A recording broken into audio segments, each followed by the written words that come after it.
WealthWorks was formed by Ford Foundation, Yellowwood, and the Aspen Institute. They got millions of dollars to put together this framework and kind of spread the word on it. And then once their money ran out, it was kind of like, well, now what? Because we really liked the framework and we wanted to keep it going. So we were lucky enough to secure a grant through the USDA to be able to form this hub network. And so there's 6 different organizations around the country that's kind of serving a particular part of the region. The states that are in white aren't actually served by any particular hub, but the ones that are in gray are. And we only cover Minnesota just because of how we're formed and how we're state statute. We really can't go beyond our borders. But so this network was together for 2 years. We presented all over the nation, got together, built different value chains, helped other coordinators like yourself understand value chains. And now here we are. The Good Food Access Fund was kind enough to give us some dollars to be able to share this particular framework with you all to see where you're, how you guys fit into this model. And with that, we have a couple of videos we want to share, and yeah. I think the only thing I'd add to Dawn's comment is the reason that we thought this would be good for the food co-ops to sort of understand this framework is that we all know what we do, what we measure, and sometimes that's by intuition. We're just doing our work by intuition, but when you start to put real measurements on paper, like how many members do you want by when, stuff that you guys are already doing by intuition, but when you expand that with a lot more intention, it builds more wealth in your communities, and you're part of that wealth. So that's one of the reasons that we started to think about this model as a way to really advance local foods. And it's been what Arlene Jones and I have been using for the last 10 years to think about the work we do, and is why I reached out to the food co-ops, recognizing that you are definitely players in this system of what we call a value chain. And in the old days, we used to call these industry clusters. And the reason we don't call them industry clusters anymore is because we invest back into the industry of which we're talking about, so agriculture, because it's food. And that's why we call them value chains now, because we reinvest. so this video is just a brief overview. WealthWorks.org is an awesome website that has all sorts of videos, tools, resources, stories to find out what other places around the nation have done with WealthWorks. So it's a really great tool to check out.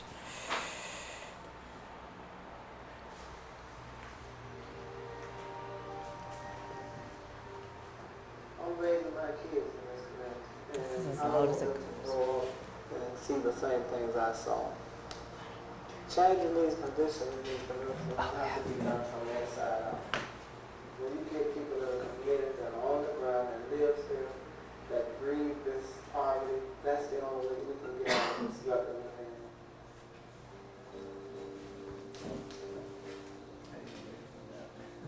There's no denying that we live in a totally interdependent world. Our economic development theory and practice needs to follow that. WealthWorks comes on the heels of decades of economic development investment that, in my mind, hasn't worked.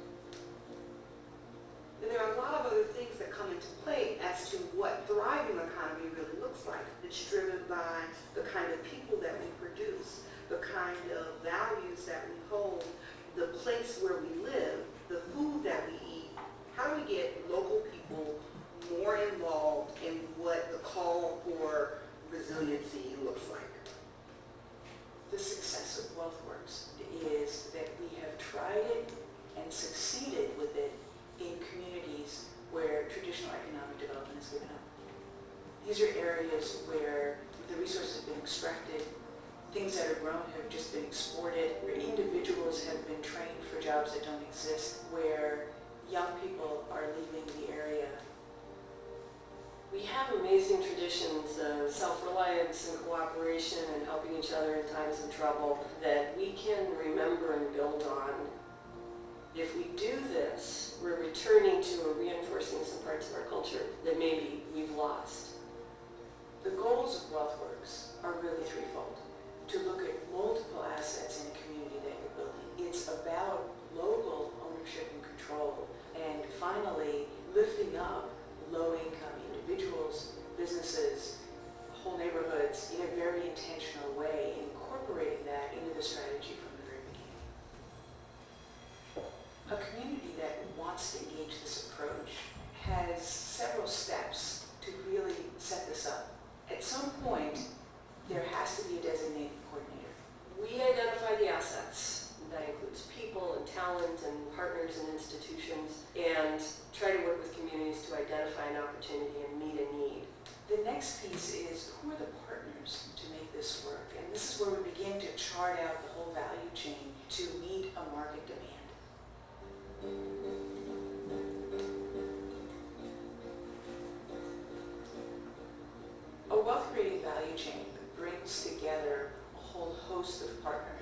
probably never work together.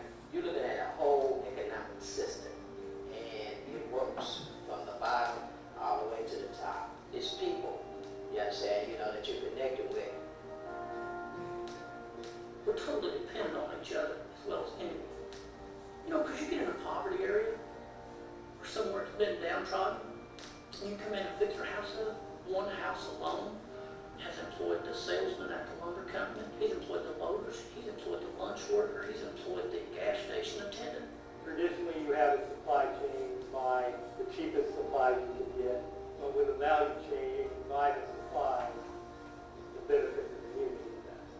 So you have to work in a continuum where you want your partners to succeed.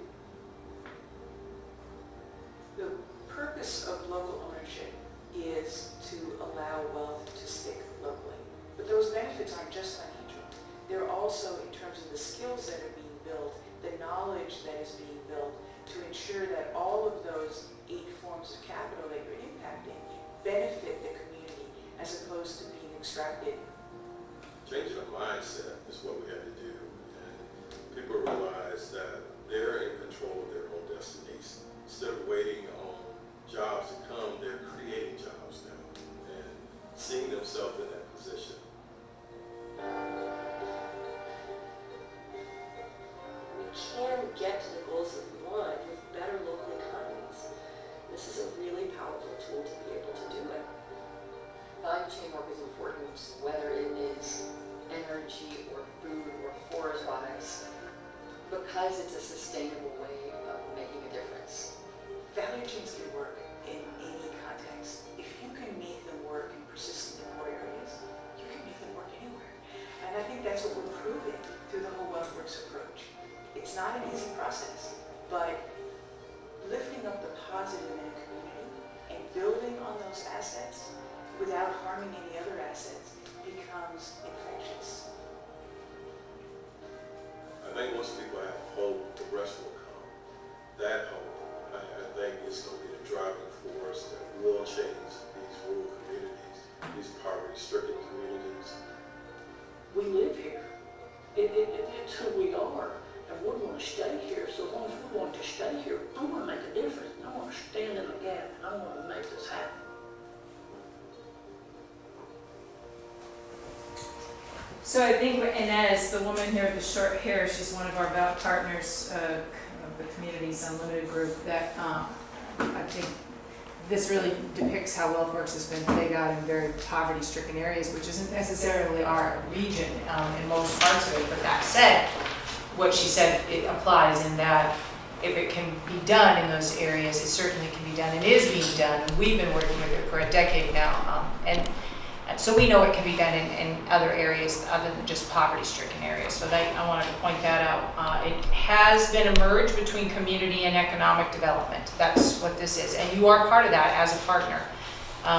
So we wanted to sort of bring this to, have some fun with this whole process to help think about when you're in your food co-ops, what do you want to measure for success? That's what the intention is here. Right, Dawn? Yes. Okay. We've talked a little bit about the overall concept. And wealth is a word that gets thrown out in this model a lot. And when we talk about wealth, it's much more than just money. So to help set the context for defining what that is, my apologies. It is more than just money. It's a stock of lots of different stuff. And we'll go through those 8 forms of wealth. To help us understand what wealth is, but it is not just in terms of financial transactions anymore. It is about a lot more. But with that, we have an activity. I was going to show another video on improving livelihoods, but in light of the time, we might want to pause on that one. But the whole point of the WealthWorks model and the value chains and how they're built is that it does improve local livelihoods, as you could clearly see from the video. It's about taking something that's already here within your community and building upon it, rather than trying to invent something new and hope that people want it. Take what you already have, what people already want, like good, healthy local foods, and try to build upon that in a system that can involve a lot of different people, a lot of different organizations, a lot of different ways of doing things. So that's, I guess, what I like most about it, is you're not trying to bring in something new, you're just trying to lift up what's already here. Which is what you guys are doing. Right, yeah, exactly. So, if I can figure out how the heck to set this thing up. Right? So we're going to take a look quick at the video. The next video that I wanted to show you was around the multiple forms of capital. So there are 8 forms of capital within the value chain. And it's built, financial, individual, intellectual, natural, political, social, and cultural. And the cultural capital kind of encompasses all those other 7 capitals. But this will give you a little bit, this next video will give you a little bit more on that. And then we'll take a look at your organizations and your regions and just think about those capitals and think about where we might have some of those assets and what some of those assets might be. So we'll start at the top with and I'll try to make this bigger once you guys get going. But so with the individual capital, so these are the people's skills, the knowledge base that you have, what their health is like, the mental health, the physical health of the community, the strength of the individuals within a community. Your intellectual capital comes from innovation, creativity. The innovation can come from educational institutions, things of that nature. So where you get your intellectual capital from, where do you get your skills, where do you get your knowledge from? Your social capital is those relationships, the trust that's built, where are those connections that are really great networks of social interaction and social connection. Cultural is our traditions, our ways of doing things, social norms, worldviews of a particular regional population or your co-op's population, whatever frame you want to think about that in. The natural is the water, the air, the plants, the forests, what is the health of our natural landscape. Built is broadband, roads, your physical structure where your co-ops are in. What is your built capital? Political capital is those that can help influence a policy or even systems changes just within your own food co-op. It could be your board of directors. That would be kind of your political capital within your organization. And then the financial, obviously, is where can you get your financial resources from? Do you have some grants? Do you have some funders? Your members are obviously a financial capital for your organization. So where do you get the money from, or who can help make those investments into your region? What we wanted to do is have you start to think about how you would measure success. What would you sort of create as a evaluation matrix? So at the end of the year, you say, we're going to gauge our success by this. And usually it's like 1 or maybe 2 measures in each of the forms of wealth, because otherwise it's too daunting and you don't do it. And sometimes I know that when we started thinking about WealthWorks for the local food value chain in our region, we didn't have measures for some of the forms of wealth. We just couldn't, we weren't there yet, all right? So we had to move at a pace at which we were at. But it helped us, when I say us, it helped partners that were like Sprout and Region 5 who are working on local foods and working with our supply chains to kind of think about each of these areas. And it led us to do some very different work. And that's why I thought this was fun to talk about evaluation. And even when we got together with the 6 other hubs and formed that hubs group, that was like the main question was, how do we measure some of these things? So we did. I mean, we had to be kind of creative in some ways and really put our brains together to think about how can we fill each of these buckets with an evaluation method. The coolest part about is, I think the process is that when we said we got to something like political assets, we'd say, we don't know what we're even talking about when it comes to policy and changes and what's the region need? We had no answers, but that led us to action in and of itself, because we'd say, well, who does? Well, let's bring two farmers together and ask them, or let's bring together some retailers and ask them. What are they experiencing, and what would our role be? That was always the question. Like maybe that's, if their issue was healthcare, well, pretty much I'm not fixing healthcare, and none of us in the room are going to have a huge impact on that, potentially. But it was more so, what can we do, what role do we play, or who else can we bring to the table to address that issue that we're now understanding? all the time while we were asking questions about political capital, we were gaining what? Individual and intellectual capital in the region by just trying to problem solve. I love all of these. I have a tendency to go geeky on evaluation, particularly as measures, and think about how do I make sure these are SMART goals.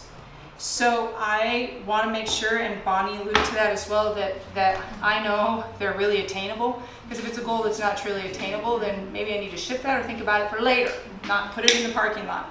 I need to know that they're timely, and that they definitely are measurable. So I love that we put, like, for instance, number of relationships and number of classes and percentage. If there's not a percentage or a dollar sign or a pound sign, but then a true goal, a SMART goal has by what and where, right? So that's the by, and so, you know, I think that's great. We say that we're going to increase a number of our percentage of our footprint of environmentally friendly. By what? Maybe 2%? That might be attainable. Do we increase it, and that's maybe annually or a period of 5 years, so that's timely. So we put the time on there. That's what I always add, is the time and the quantifiable by what, you know, that, so a number. So even if it's a number that was a stretch and I didn't get there, that's where I was working towards. And I think that's important. So when Barb shared about doing increased, where is this at, workshops, number of classes held and people attending classes. This is a really typical kind of measure of success, a success measure that organizations use. So you could say a number of classes held and a number of people attending from the general community. But people showing train and pray and butts in the seat to learn something doesn't really show us whether or not there was a true impact. We know there's a true impact when we do the really hard work that's really difficult to do, which is check in with folks 6 months later to say, you know that workshop you took?